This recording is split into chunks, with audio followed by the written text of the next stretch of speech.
জানা যায় সেই সুযোগটাই তো নিয়েছেন, তাই না? এছাড়া আর কোনো উপায় ছিল না সাবিত্রী, কথা বলতে চাই। টাকা দিয়ে আমার টাইম কিনেছেন, আপনার কথা শুনতে আমি বাধ্য। খুলে ফেলুন, না। চেঞ্জ করে নিন। প্রথমবার তো আসেনি, তাহলে আমি এত আমি আমি এই জন্য আসিনি। আমি কেন এসেছি তুমি জানো না। ধানাই পানাই করতে, তাই তো? তবে বিশ্বাস করুন, ধানাই পানাই শোনা আমার কাজ না।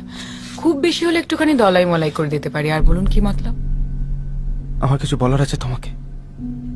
আমি পাগলের মতো তোমার ভালোবাসেন আমাকে? কেন? রিল্যাক্স, চোখ বন্ধ করুন। কি হয়েছে? কেন খুঁজছিলেন আমাকে? না মানে আমি শুনছি শুনছি।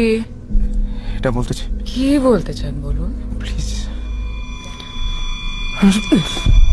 একটুতেই খাড়া হয়ে গেল, তাই তো? এবার